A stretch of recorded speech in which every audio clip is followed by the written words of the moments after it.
So welcome everyone, and I want to announce that for the next 6 weeks or so, I thought the most helpful text to work with is Pema Chödron, Practicing Peace in the Times of War. There we go. This was written in 2006 at the moment of the one of the U.S. invasions of Iraq. And I think this is a very, I'll put it next to my head. It's a very thin book, but it has the essence of what we've been studying the last 4 years, both Shantideva and Lojong, putting that into practice in these times that are so toxic in terms of how we're relating to each other, how we're relating globally, and gives us very clear practice instructions and contemplations to use. So there are 6 chapters in this book, and even the first chapter is so rich, I'm not going to do a commentary on all of it today, but I'm going to take some parts of it and then invite a contemplation. So the premise of the book is that we can talk about ending war, we can march for ending war, we can do everything in our power, but war is never going to end as long as our hearts are hardened against each other. So this is a direct quote from the book. The ending of war is intimately connected to whether our own hearts are open or closed. And then a quote from the Dharmapada, which is a translation of fragments of teachings from the Buddha. In this world, hate never yet dispelled hate. Only love dispels hate.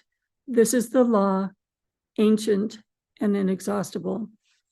And we're seeing in our lives, everywhere we look, an invitation to take sides, to be righteous about those sides, and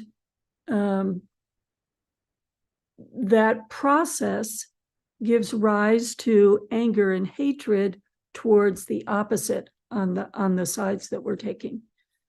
So Pema Chödron's book is saying, let's relate the global to the intimate, and let's take responsibility for our own hearts and minds, both in the intimate and how we're thinking and acting towards the global. So another quote from the book: war in our relationships and globally begins when we harden our hearts, and we harden them easily in minor ways, and then in quite serious major ways, such as hatred and prejudice, whenever we feel uncomfortable. It's so sad, really, because our motivation in hardening our hearts is to find some kind of ease, some kind of freedom from the distress we're feeling. And then she points out that instead, we produce our own misery, we increase that misery, and we set ourselves up for more misery because, starting with an early pattern we may not even remember, we are strengthening and hardening the neural conduits for that pattern to be triggered every time that issue or subject comes up. So we're continually strengthening our misery. And so that becomes the understanding that we are causing ourselves much more misery than effectiveness towards either our own peace of mind or global peace. So this morning, it's very easy to be in touch with the gross level of anger and habitual patterns of anger. So I'm just going to mention, triggering topics, and just you notice on your side how quickly you're triggered. You may not be triggered by all of them. You may have resolved some of them in terms of the patterns, but all of us, I suspect, have at least one unsolved trigger. So Gaza, Hamas violence, Israeli response. In Maine and throughout our country, gun violence, no common sense gun laws. The environment, the needs of the environment being ignored as we approach the tipping point of no return. Politics and incompetent government, and or leadership in our offices, in our institutions, in every area that we might look in our life. I'm sure we can find at least one example of incompetent leadership. So just noticing, is there any physical response? Let's not even get into these subjects, but my mentioning, I can feel a slight tightening deep in my belly just by reciting these things. I'm joining in a prayer circle for gun violence as my grandniece moves closer to kindergarten, and the first introduction to what to do if a shooter comes, entering the mind of an innocent 4 or 5-year-old. So each of us has a range of triggers, some more difficult than others, in terms of the context of the larger outer world. But then Pema takes us deeper and invites us to make this very personal. And she gives a quote from Shantideva. If these long-lived, ancient, aggressive patterns of mind that are the wellspring only of unceasing woe, that lead to my own suffering as well as the suffering of others, if these patterns still find lodging safe within my heart, how can joy and peace in this world ever be found? I'm going to repeat the last line. If these patterns still find lodging safe within my heart, unchallenged within my heart, nurtured within my heart, how can joy and peace in this world ever be found? So from the quote of Shantideva, she gives us a reminder of the deep wisdom of his teaching on patience, that those who are being oppressed, or we could substitute, when I am oppressed, I have a chance to be purified by what's happening, to let hatred be replaced by love and compassion, and to try and bring about change by nonviolence and non-aggression. When I am experiencing hurt, wounds, we can use the word oppression, but essentially when I am being hurt, I have a chance to be purified by what's happening, to let the rising emotions, be replaced by love and compassion, and to bring about change within and without by nonviolence and non-aggression. So non-aggression towards oneself as well as towards others. Non-violence towards oneself and towards others, in the sense of, why can I get over this? Why am I always so distracted and into this strong emotion? I don't know if they still run the Peanuts cartoon, but there was a love-hate relationship between Lucy and Charlie Brown. And every time they played football, she would be holding the ball for him to kick. And every single time she'd run away with the ball and he would kick and fall over. So essentially, that's what a repeated pattern feels like every time we fall for it. And what she brings up is this pattern that we fall for every time is a sinking into self-absorption. And it doesn't mean self-absorption. I don't think we have the words for it yet.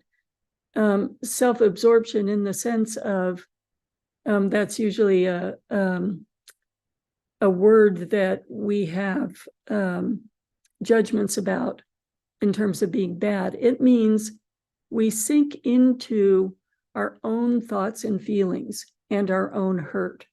So we sink into our own isolated world. And that's where the chain reaction lives.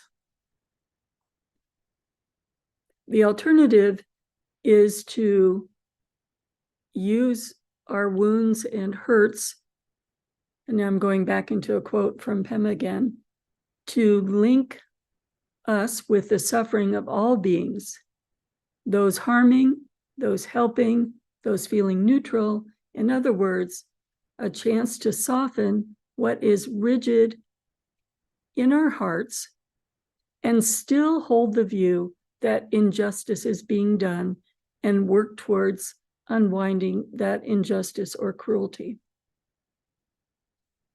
So that is really the core of what this practice, what the Buddhist is about. It's not by ignoring the injustice and cruelty. It's, can we soften our hearts, maintain inner compassion within and without losing sight of the injustice or cruelty, and working towards unwinding that injustice or cruelty. She gives a wonderful example of, I think his name is Jarvis Masters, of an imprisoned man who has become a Buddhist writer, who's hearing shouting and screaming on the TV news that's being played.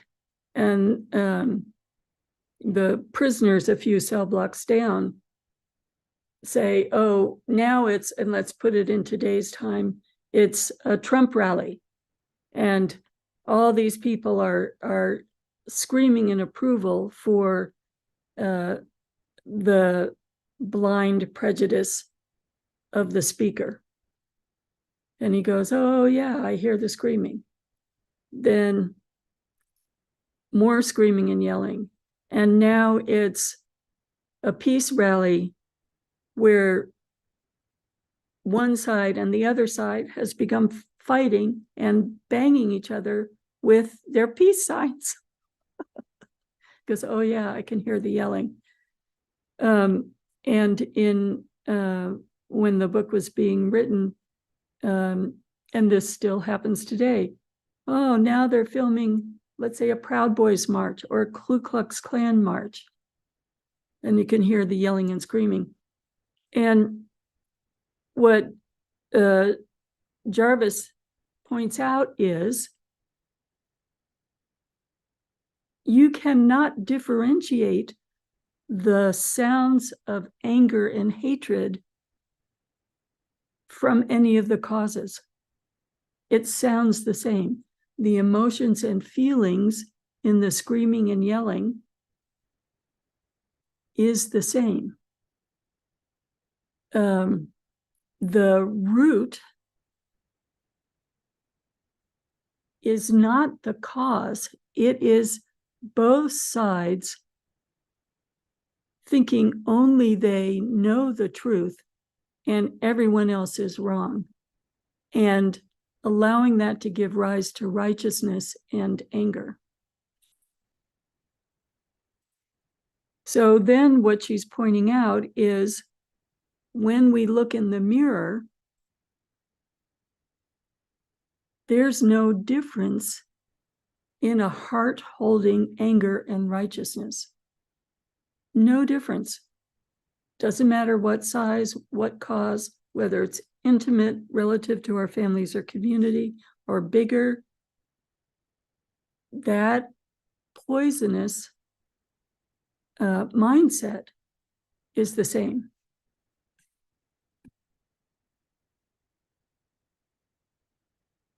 So the rest of the book, I believe, is going to be exploring, once we understand that,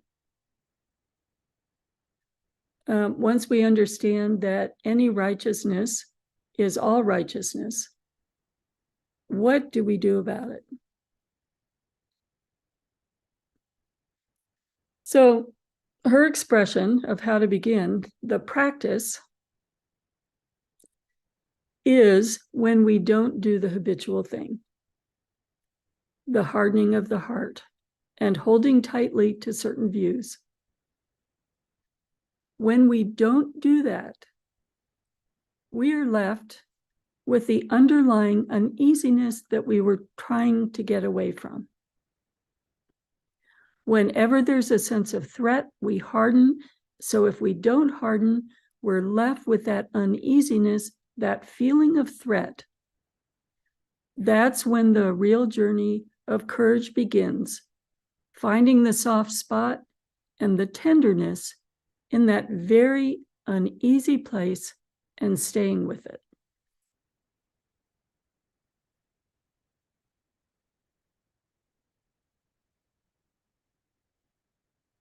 So this is what Shantideva was pointing out. This is what the Lojong text points out over and over. If we think of the Lojong slogan, don't blame others. In that moment of anger, look at the uneasiness, the threat, the painfulness that you would like to, I would like to, we would like to displace with anger.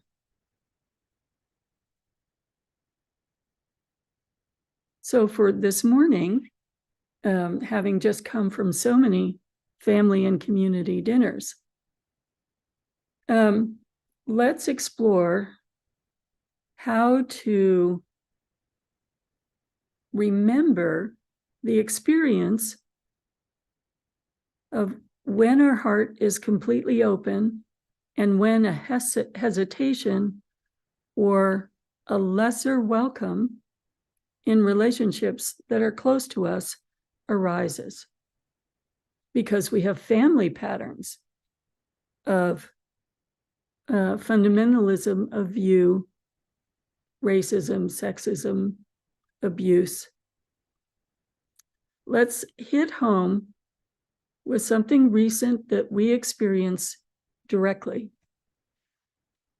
And I want to just set a reminder that let's make this a safe situation for everyone. Some traumas need more care of a therapist. But let's just start with something you feel is appropriate for you today of my heart was wide open this past week, or I noticed there were times when it wasn't wide open. I noticed there were times when there was judgment. I noticed there were times when there was a righteousness arising with my situation in the group and or topics of conversation. And how did that move into a closing of being absorbed in our own pain, frustration, righteousness? So we went from participating in the group to a chain reaction that traps us in our own thoughts and feelings. So let's start with that, and let's identify a situation and identify the movement from the awareness of the folks in the group and a participation in that to my bubble. I'm hurt. This is wrong. Let's not take it any further in that. Let's just notice the disconnect that happens when our hearts start even to tighten a tiny bit.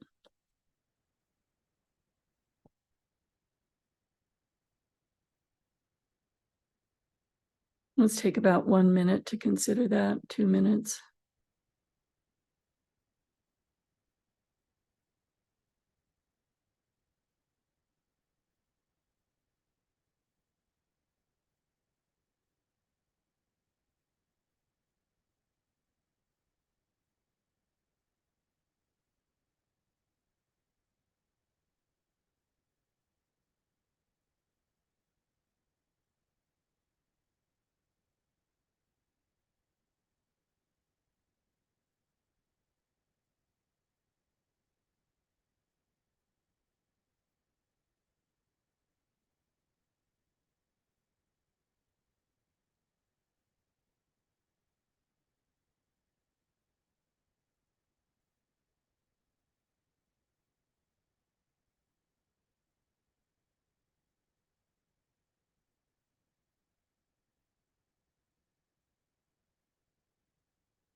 Okay, then as we move into that isolation, that disconnect from the situation to I am feeling some sort of threat or pain, let's just look at how immediately our thoughts step in with, well, you're right about this. You're justified in feeling this pain. They are behaving in badly towards you. Something's wrong with them, and you are right to just go over all the ways that it is not your fault, and in fact, you are absolutely justified, and making a list of all the reasons why you're justified into this self encased bubble of generating thoughts and feelings that may be a very familiar pattern for you. So let's just observe.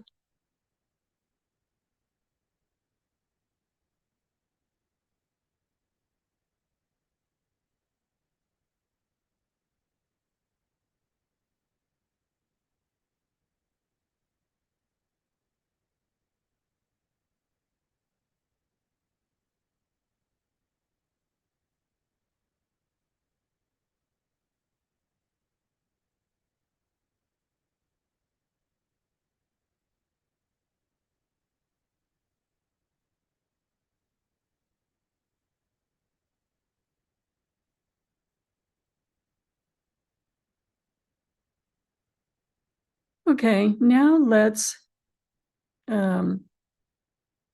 we've noticed the habitual pattern and our unique and wonderful methods of strengthening it with our thoughts. Let's let go of the thoughts just to explore, is there a residue in the body? Is your body responding at the same time your thoughts are evolving? And just notice what it feels like.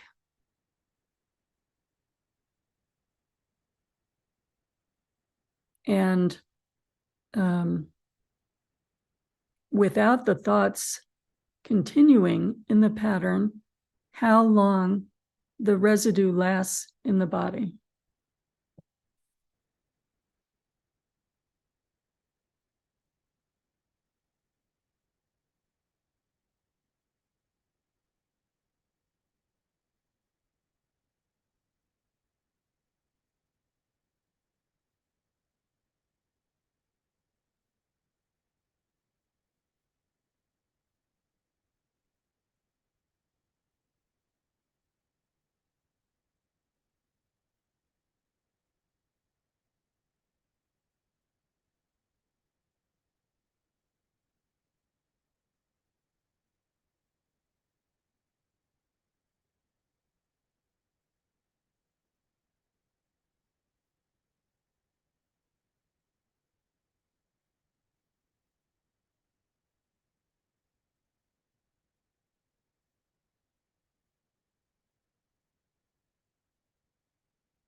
So it may take a little while for the sensations in the body that are, for me, they're just slightly painful. Everybody experiences it differently.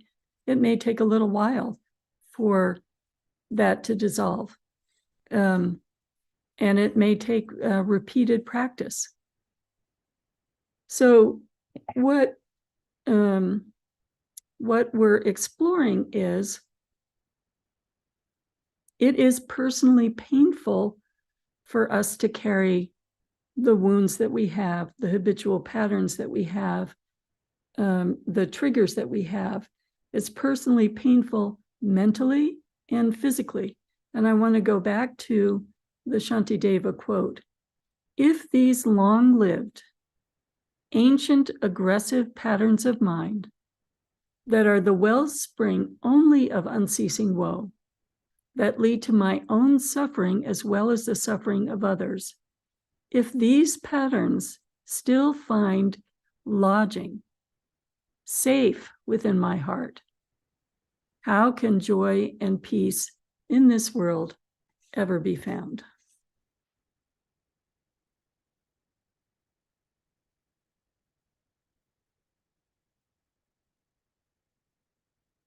So as we go through this beautiful little book, we'll be taking this practice and variations of this practice, which is, I would say, the core teaching of Pema Chödron, and getting closer to letting the mental and physical dissolve so we can see clearly the root uneasiness of fear and threat that we are probably not even conscious of. To see the nature of that and to watch all these stages dissolve so that our practice becomes over and over again returning to openness, but not in a self-absorbed way, returning to openness and seeing clearly the the destructive patterns that may be in our family, the cruelty of the world, and bringing that openness to the healing work we do in our families, in our communities, and in the world. And then closing with a quote from the book again: to the degree that each of us is dedicated to wanting there to be peace in the world, then we have to take responsibility when our own hearts and minds harden and close. We have to be brave enough to soften what is rigid, to define that soft spot and stay with it. That is the true practice of peace. So this, I hope, is bringing recollections of the Lojong work and the Shantideva studies. I'd like to give us a few minutes to sit with this and to sit with the first quote: whether the heart is open or whether the heart is closed has global implications. So let's just sit a minute or a few minutes.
So we'll close the live with a quick dedication. Bodhicitta, excellent and precious mind, where it is unborn, may it arise.